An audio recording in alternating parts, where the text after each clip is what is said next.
Hello. Today we will be discussing Europe and the Americas in the period 1800 to 1900 CE, and we will be focusing specifically on liberation of the Latin American countries. The end of the Spanish Empire came about very quickly and was effectively gone by the 1820s. In the Americas, Spain only retained Cuba and Puerto Rico after the 1820s, and then, of course, lost both of those to the United States at the very end of the 19th century.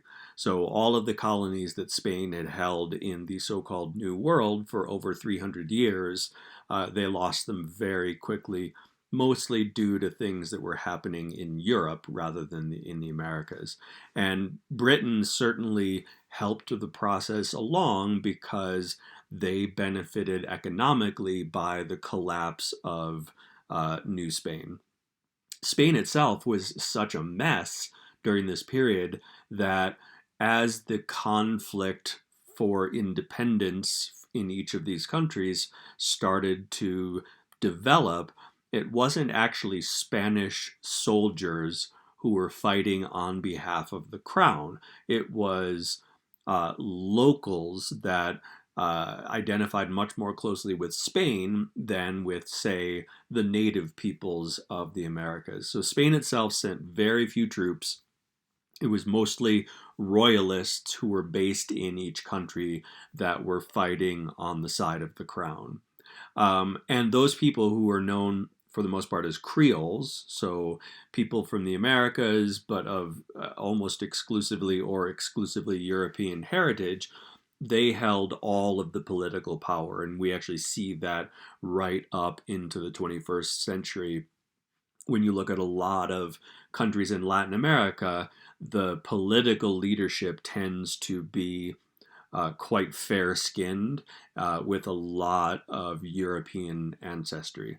And when you look at the overall demographics in Latin America, you see that it's about 20% white, meaning people with almost entirely European heritage.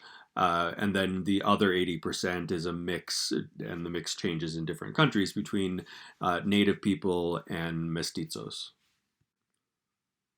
Turning specifically to New Spain, we see that in the late 1700s, all of the colonies were still being directly controlled from Spain. So there was no self rule such as was in the American colonies prior to our War of Independence. They had no autonomy. So they took all of their orders from Madrid.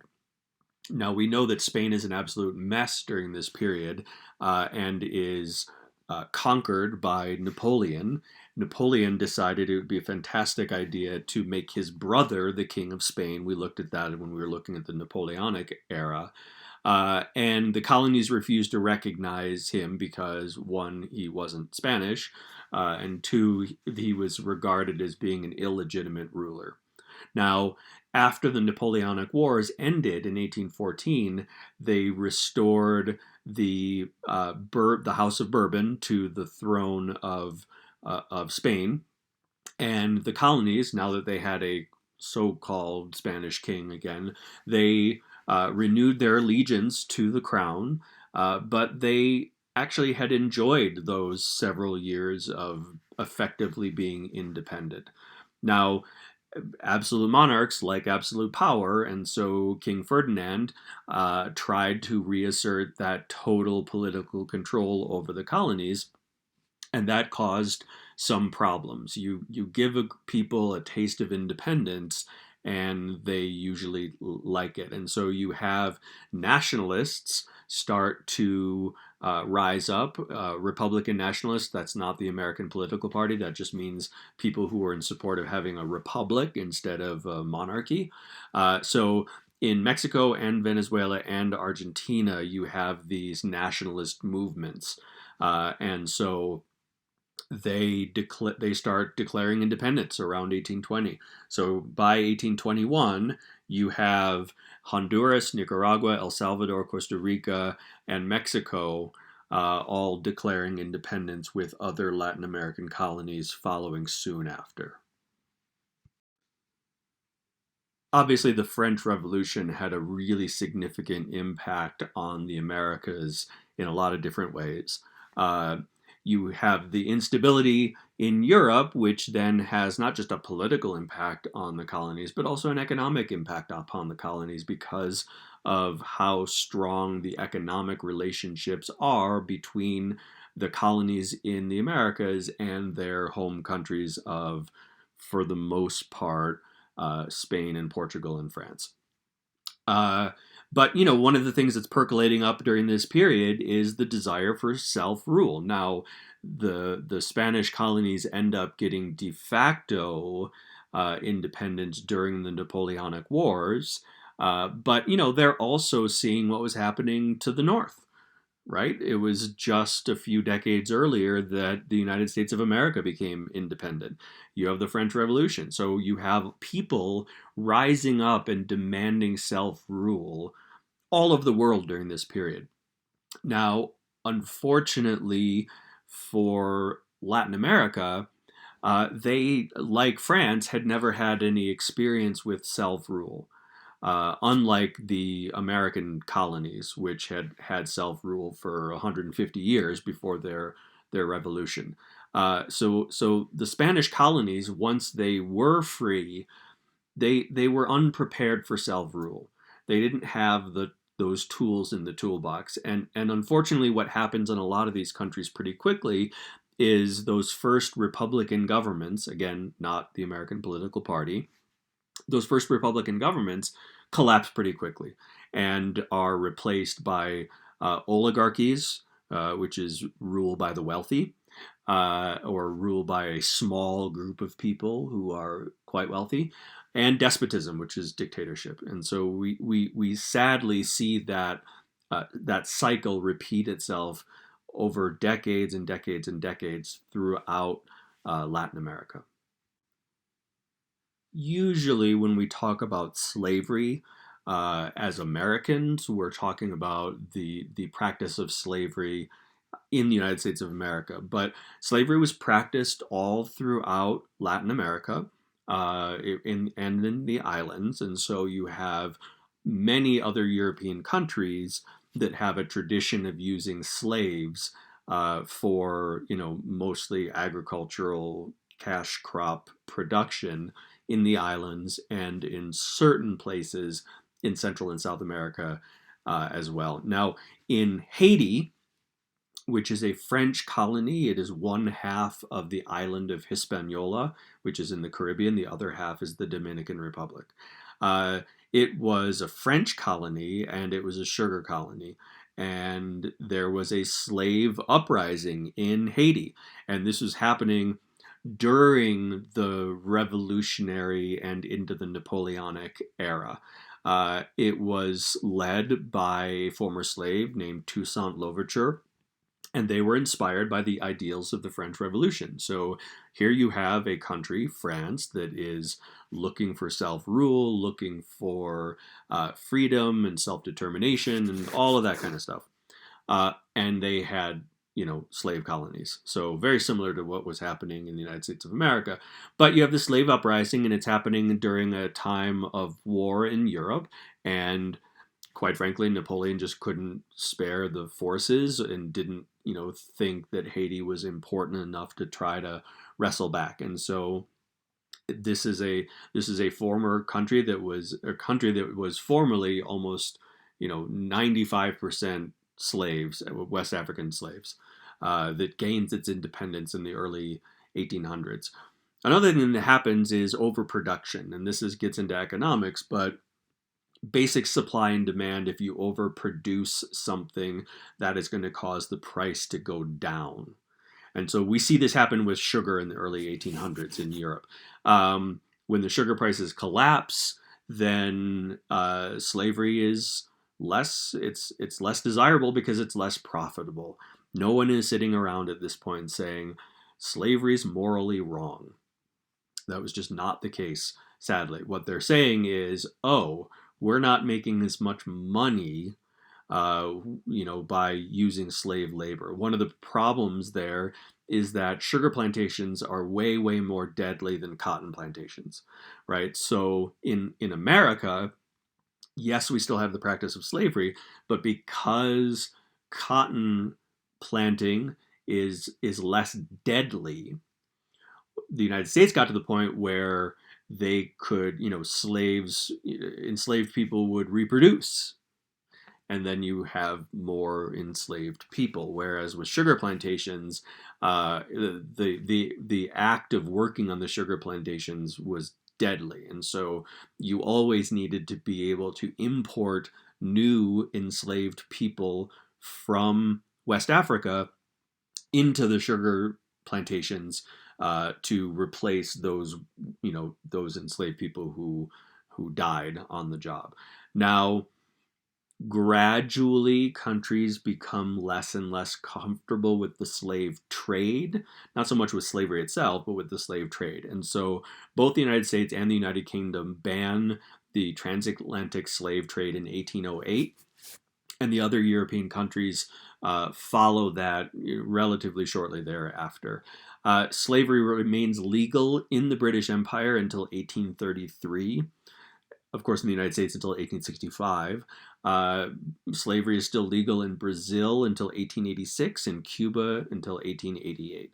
The slave trade was technically, it was only legal until those dates up there, 1808 for the United States and the United Kingdom, but illegal slave trading continued to be practiced throughout the 19th century.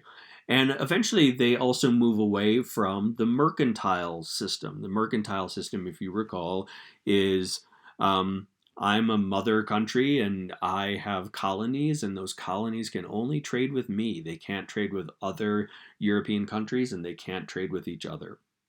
And so, what they see is that a free trade model works a lot better. And when you get into a free trade model, then the market is dictating price, and certain older traditions, such as slavery, become less important.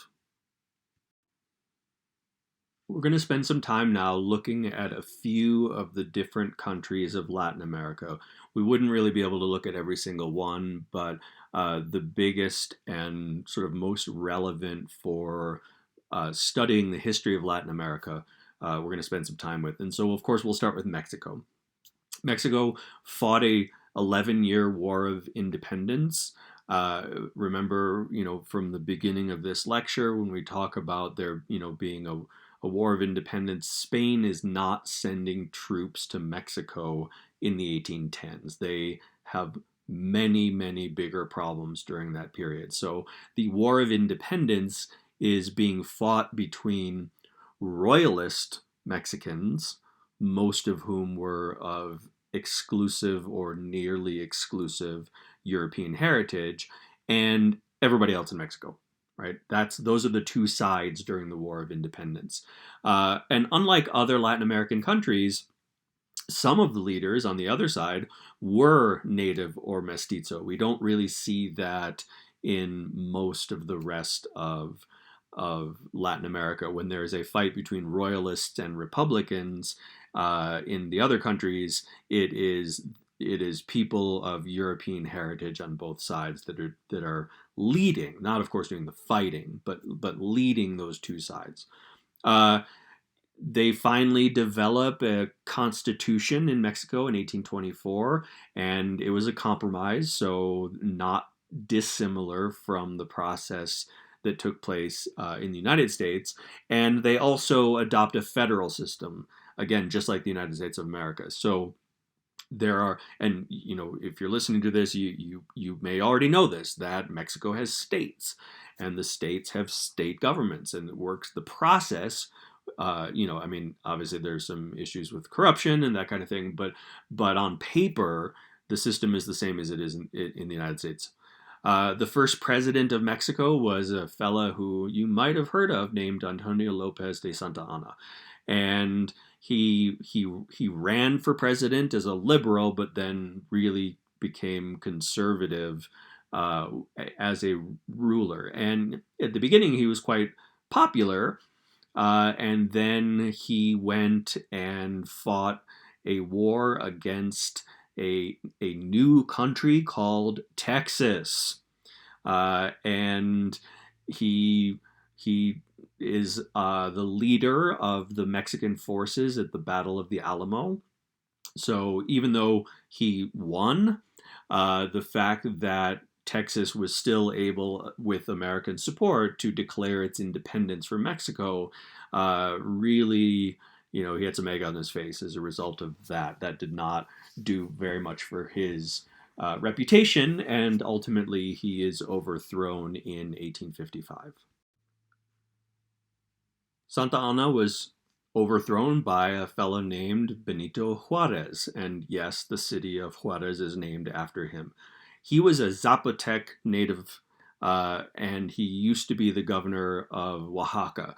And so, like I was saying earlier, Mexico is really one of, if not the only country in Latin America where there are examples of native people or mestizo people with political power, and Juarez is one of those people. So he overthrows Santa Anna in 1855, and one of the things that he wants to do is reduce the political power of both the military and the church. Uh, there's a there's a terrible civil war that happens between 1855 and 1857.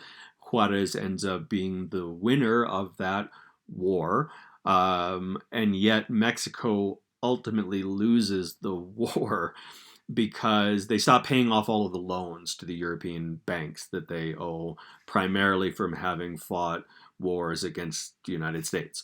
The Mexican War, the Mexican American War, the Texas's War of Independence, I guess is what we call that. And so France invaded Mexico in 1862.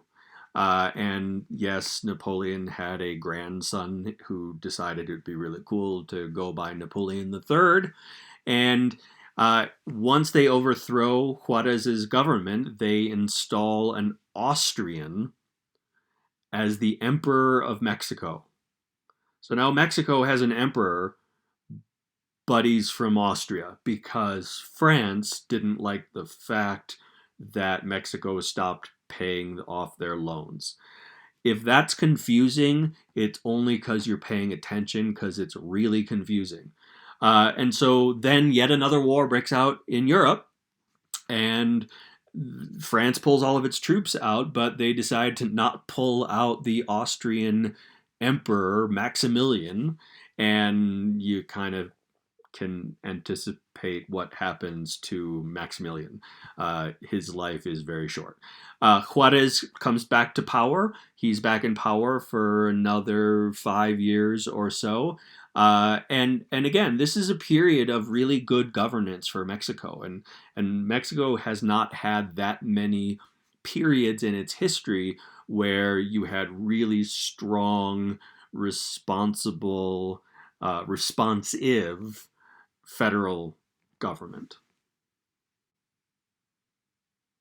As the saying goes, all good things must come to an end, and good governance came to an end once Juarez left office. He was overthrown.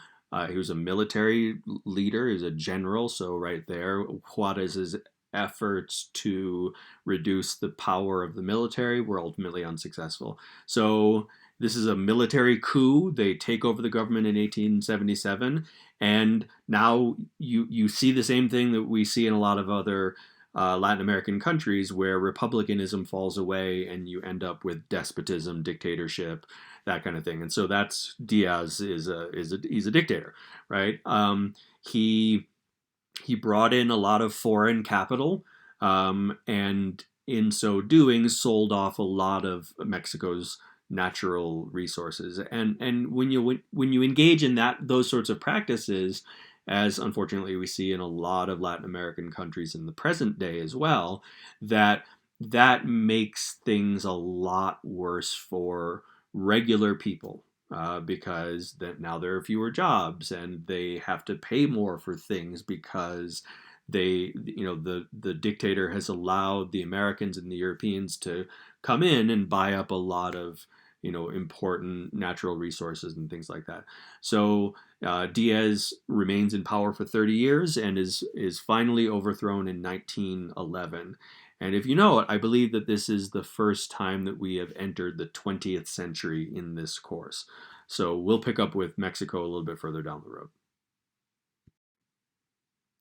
Moving on to South America, when we talk about the liberation of South America, we have to start by talking about Simon Bolivar. He was from Venezuela. He was a Creole, meaning his heritage was completely European. And like a lot of wealthy people of European descent, he got his education in Europe. And he was in Paris studying during the Napoleonic era. And so here he is coming in after the French Revolution. He's also very much inspired by the American Revolution. And so he goes home and tries to free his country. So he leads an uprising in 1810, doesn't work out so well. He comes back a few years later, this time with an army, and he's able to push aside the royalists temporarily, and he establishes Venezuela as an independent country. His long-term goal was to unite much of South America into one republic. That was his goal. He gets forced out. The royalists come back a few years after his revolution, and he decides to move east and invade Colombia. Move west and invade Colombia. So he gets some British mercenaries. He raises an army. He invades Colombia. Then 2 years later, he goes back home to Venezuela, and he actually creates a united country, the United States of Colombia.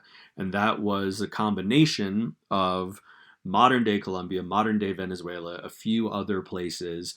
Ecuador is liberated, Peru is liberated, and Bolivar wants to have those countries all be clumped together. And you can see that on the map on this slide. That shows the outline of what Bolivar called the United States of Colombia. And so again, his goal was to have everything in South America other than Argentina, Brazil, and Chile be one republic. But as hard as he worked, once he died, those countries did end up splitting up.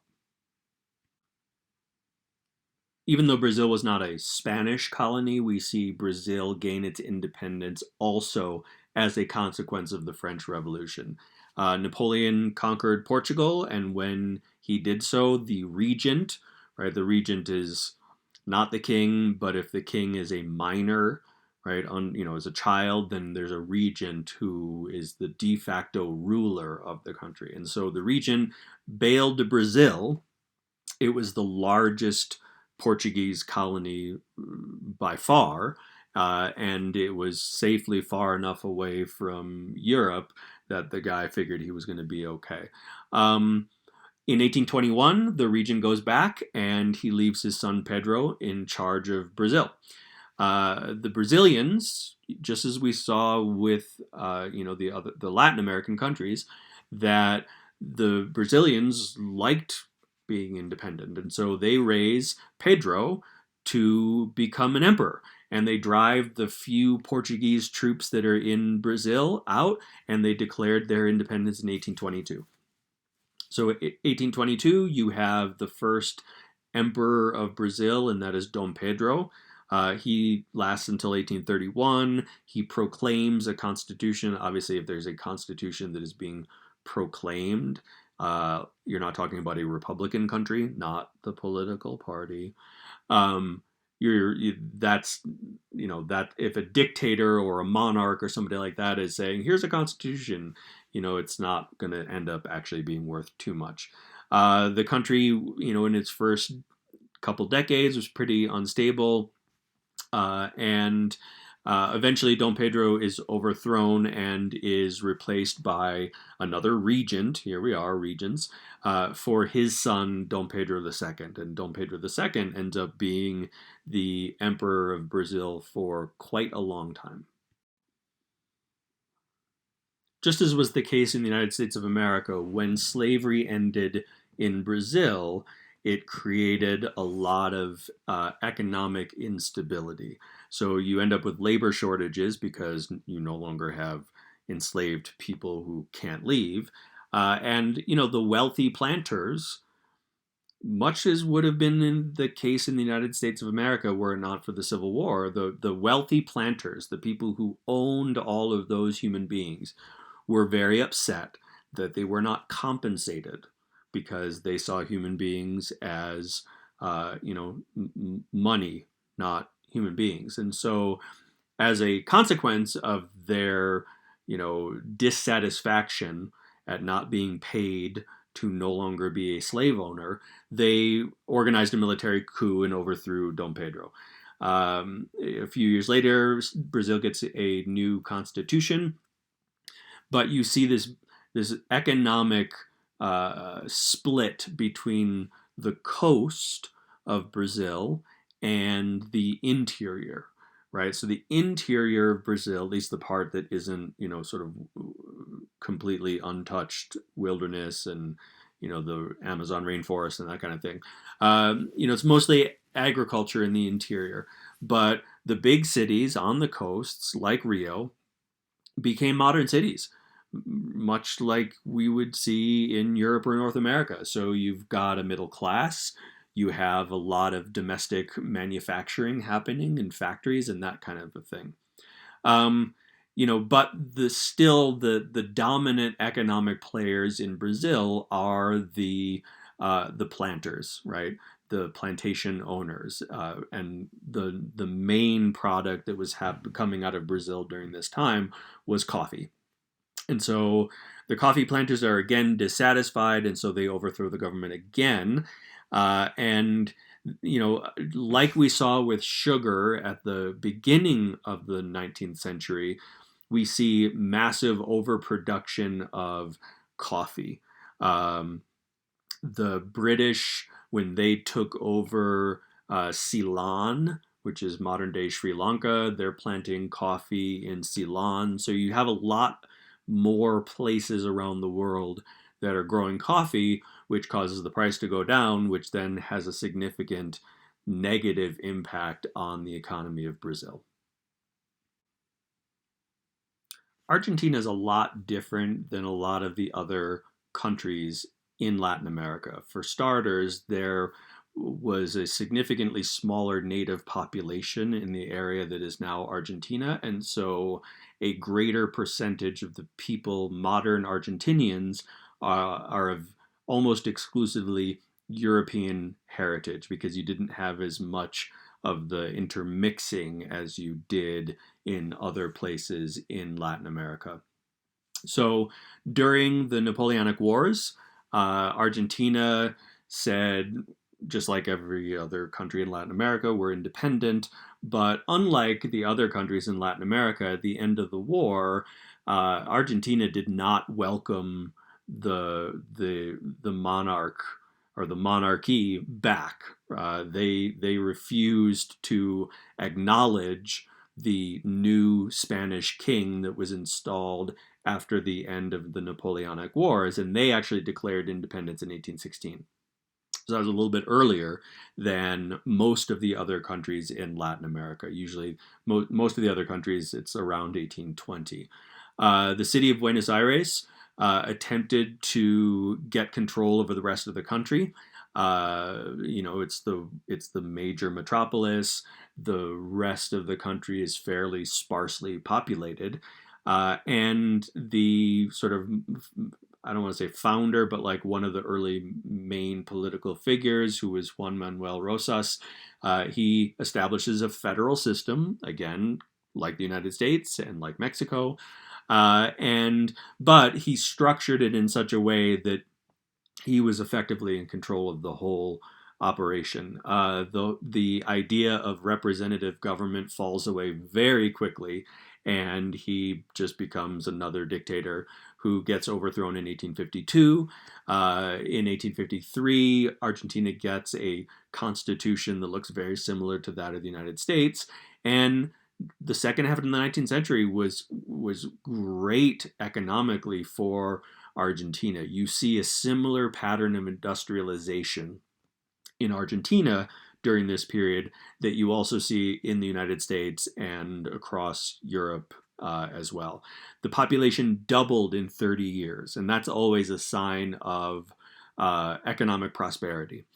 If you're growing enough food, if people can afford to have more kids, you have a robust immigration program, which Argentina definitely did, and you grow your population. So, Argentina is a lot more like North America than it is like the rest of South America. That's sort of ethnically speaking, but it's also, geographic and climate. Remember the southern hemisphere, the farther south you go, the colder it gets. And so even the climate of Argentina is a little bit closer to North America than it is to the northern part of South America. Plus, you also have this. It's almost like the Western frontier thing that we have in America. Argentina had that as well. So you have a lot of ranchers, and you have these like really independent-minded ranchers called gauchos, and that's that image, the lower image on the slide. That's a colorized image from the 19th century or maybe early 20th century of a gaucho. To give you a sense of what they look like. So Argentina actually has a little bit more in common with North America than it does have with the rest of South America in a lot of ways.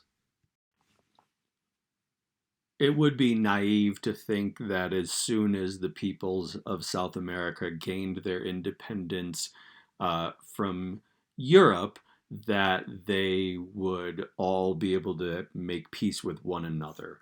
That was not the case. And as republicanism falls away and dictatorships replace those republics, then you get to a spot where everyone is trying to get more land at the expense of their neighbors. And the biggest loser in South America in that regard was Paraguay.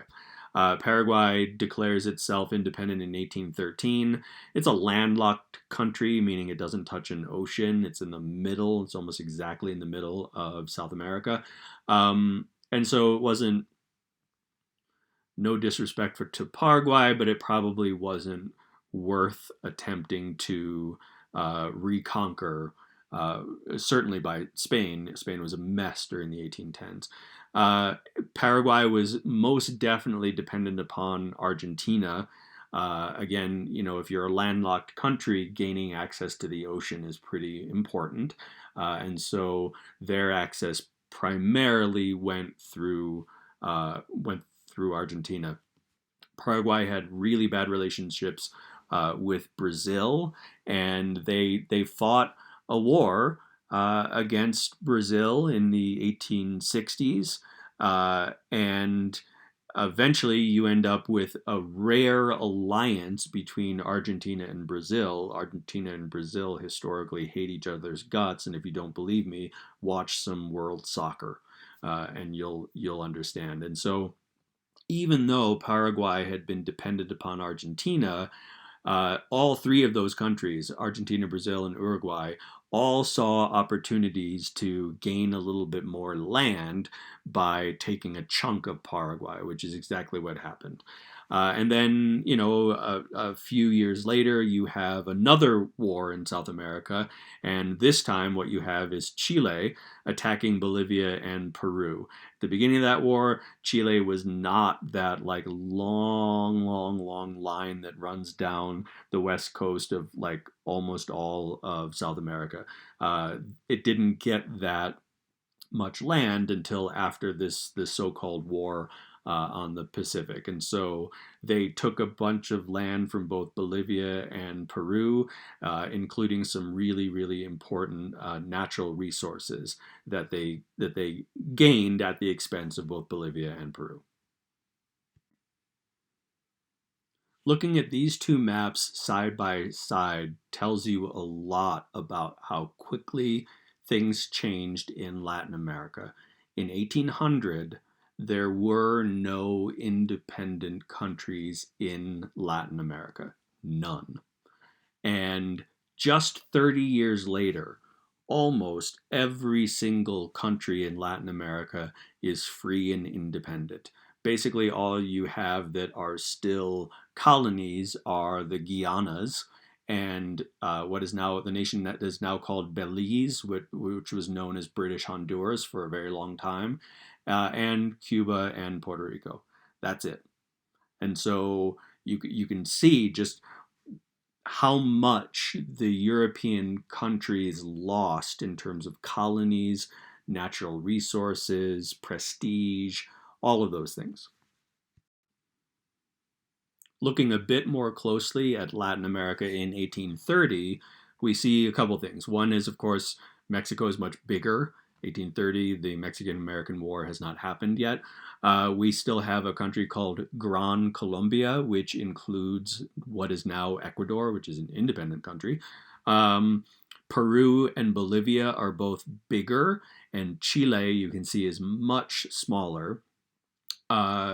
Argentina, with that name, doesn't exist. You see that Argentina is made up of the United Provinces of La Plata and Patagonia. And the modern Argentina is the combination of those, except not all of Patagonia, that west coast, the part of Patagonia that touches the Pacific Ocean, that eventually becomes part of Chile. And looking at South America in 1900, it's basically the same map that it is today. There, I think, were a little bit of boundary changes, perhaps between Bolivia and Brazil at some point in the 20th century, but for the most part, the South America that existed, political boundary speaking, it existed in 1900 is the same South America that we see today. Thank you for watching my video on the liberation of Latin America. Please feel free to check out any of the other videos on my channel.